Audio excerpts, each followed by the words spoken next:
The Nigeria Labour Congress and members of the organized labor, of course, and the private sector have expressed frustration over the federal government's delay in implementing a zero-duty waiver on imported basic food items initially approved in July 2024.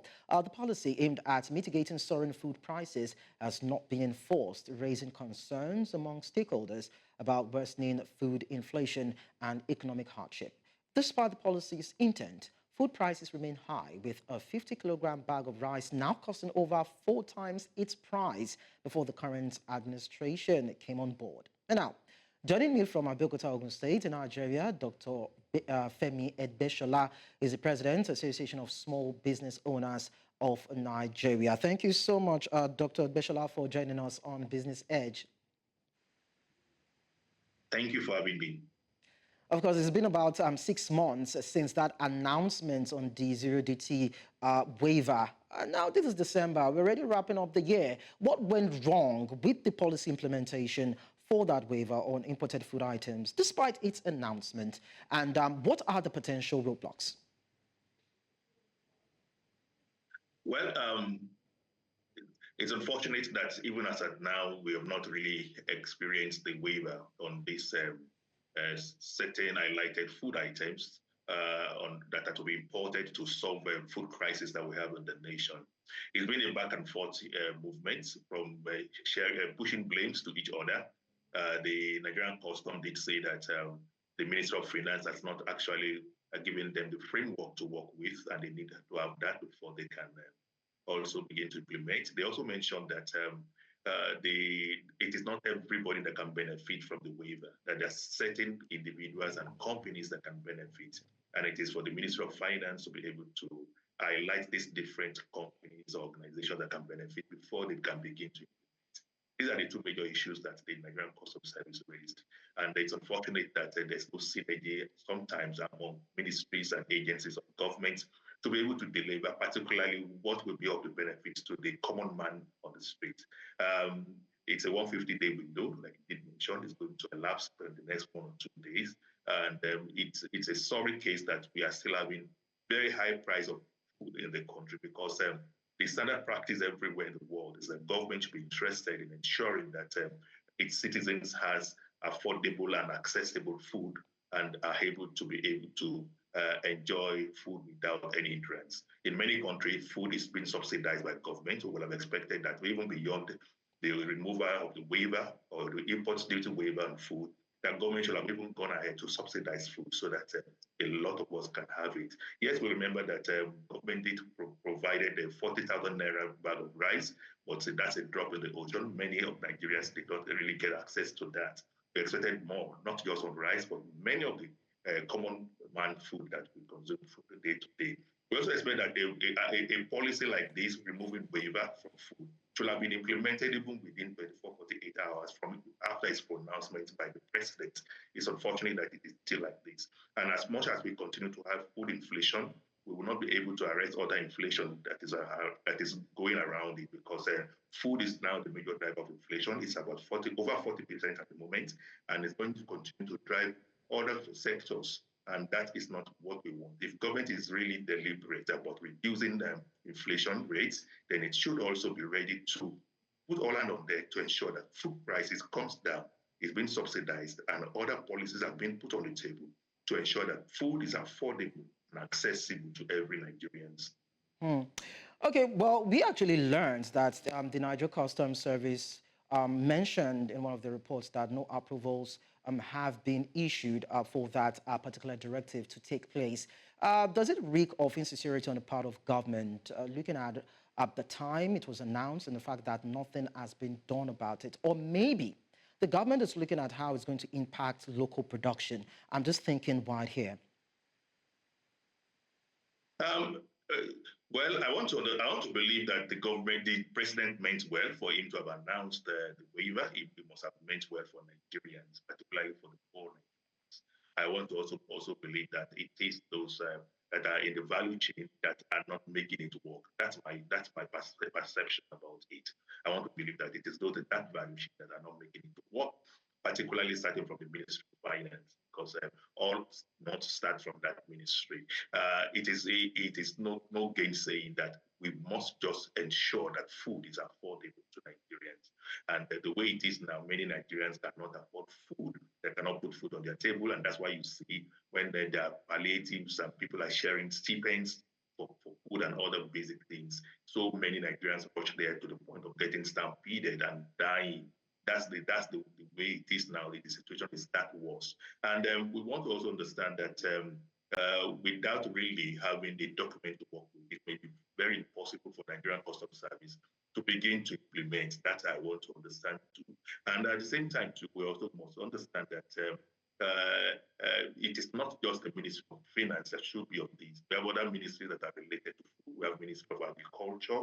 We have other agencies like Ministry of Trade and Investment that will also be interested in the livelihood and well-being of Nigerians. I believe that there should be a way where they can also put in their weight to ensure that Nigerians have affordable food. We have been preaching for and advocating for synergies between government ministries and agencies. This is just a clear indication that we still are in the boot when it comes to government agencies and ministries working hand to hand, and working together to make sure that things are done right in the country. And I think it's a signal to the president that more needs still to be done. And now that this window is ending in 2 days, I want to appeal to the president that this should be extended. Food is very key to whatever we do as humans, and government should be particular about ensuring that food is available on our table and it's also affordable. I mean, some people would argue, Dr. Egbesola, that the government would be losing revenue, of course, if it finally implements this, because we've seen other tax waivers in some other areas, of course, that's been tinkered with and being implemented by the government. But then I still want to come to the point whereby you as a player will let us understand why is it that now, even up until now, we still don't have that marginal cost of production easing for the manufacturing sector in the country, most especially where we've seen talks around local production and the fact that the price of petrol or diesel or the cost of transportation of either raw or finished goods are being made available to the market. And one would have expected that the prices should have in some way reduced. What is the challenge, or what are the challenges with the local industry in that regards? Well, Nigerian industries in general are faced with myriads of challenges that is not helping to ease cost of production and even making business easy to come by. The challenges are so many. One of it is the issue of the cost of doing business. Cost of doing business in Nigeria today is so high, and one of the major factors for the cost of doing business is the removal of the fuel subsidy. You remember that immediately the removal was announced, prices of goods and commodity inflation went up. The next again is the liberalization of the naira, the devaluation of the naira. The naira fell about 70% to the dollar, and that affects everything. Many of the farmers, those in the agricultural value chain, they rely mainly on inputs from overseas. They also import their machineries. They at times import their fertilizers and all of that. And when the devaluation of the naira happened, it's a cut across board. Everything became very expensive. And of course, when it is expensive, the price will be passed on to the final goods. Sometimes it is the food that we eat, and that also is very important. Another thing is infrastructure. Many of our roads are not so moving products from the farm to the hinterlands to the cities become a challenge, and it is with a very high cost. Insecurity is also part of it. Many have fled the farm because they are not secure. Moving goods again from the farm to the city is also being faced with a lot of security challenges along the way, which also is a big deal. Another thing is what we have talked about now: the inconsistency policies somewhat like the one we've just had now, when we had a pronouncement of a duty waiver on food, and at the same time we have not seen it implemented. These are some of the many challenges that manufacturers and those in the agricultural value chain are facing. And when this happens, most times it is the consumer, the final consumer, that bears the brunt. And the brunt is that we have higher prices here. And coming to the fact that government may lose some revenue by implementing the policy. I really don't agree with that. In other parts of the world, we see government spending so much even to subsidize food. So when it comes to making revenue for government, getting taxes, it should not really be concentrated on food. Government rather should support food and its value chain. Government should be ready to invest more and then look at other ways to generate funding rather than food. Food and medicine is very key to everybody, and all average Nigerians must have access to it. And government's duty is to also protect the well-being and livelihood of its citizens. And that being said, it means that whatever is being made, whatever is being spent, whatever effort and resources that are going to ensuring that food is available and cheap and affordable, it's is supposed to be at the front border of any reasonable government. And I also want to believe that this government should now begin to look at how they can push down inflation, first by tackling food inflation. All right, so this now brings me to the next question. In terms of support, some people say that the Nigerian government should prioritize subsidies for local food production over import waivers to achieve long-term food security, like you mentioned, and of course, control inflation. What do you think? Well, yeah, it's good to grow our own economy and to grow our own industry, and particularly to grow our own food sector. That's good. But most times, these things are not short-term goals; they are medium and long-term goals. In any country where you have deficits in your food production, the next thing to think about is to look at how you can match up that deficit. And most times, it has to be importing from other countries that have excess and are ready to import to your people must always eat no matter what happens. So in Nigeria today, many of the food value chain are in deficit.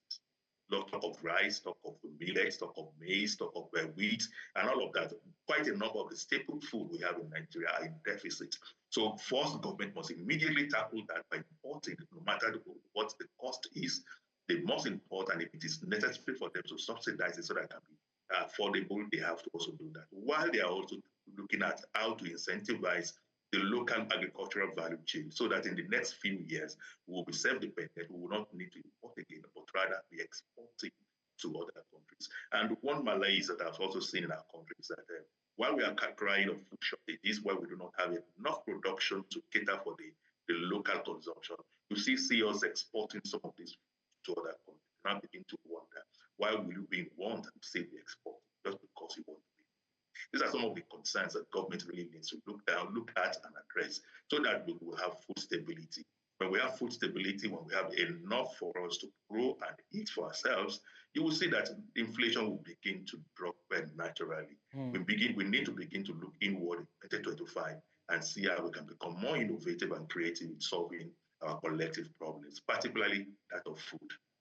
All right, before we wrap up, Dr. Egbesola, given the widespread criticism of the delayed policy, some people are saying, according to reports that we've heard, that local producers should look inwards and focus on self-sufficiency in terms of energy generation to power their businesses. And of course, to look at areas whereby they can access raw materials from the local confines or the local markets, that in a way can also drive down the cost of production. Do you think that is possible, looking at the abundance of what Nigeria sits on?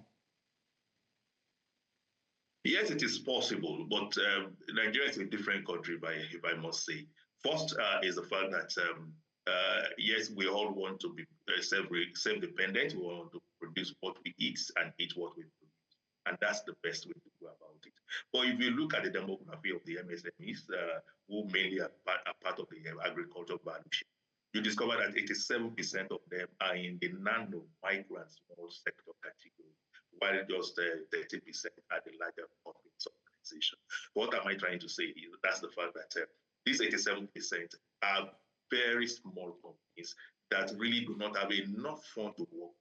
They do not have the kind of fund to begin to do backward integration, to begin to buy equipment and machineries. Many of them are in the informal sector. Their companies are not registered. Many of the farmers are not having a registered company. They're not even regulated because government don't even know or regulate many of them. Okay. So you begin to wonder how it is going to be possible for them to begin to now have enough fund to be looking at backward integration to now make food self-sufficient. Okay.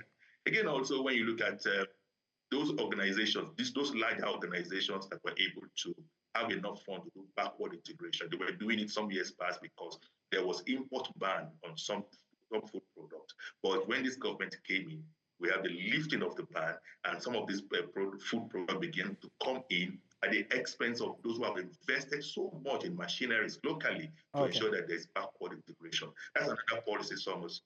That's one of the things we need to be talking about, how we can have consistent policies that will support ease of doing business in Nigeria.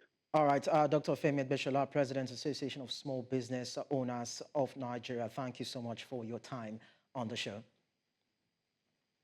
Thank you for having me.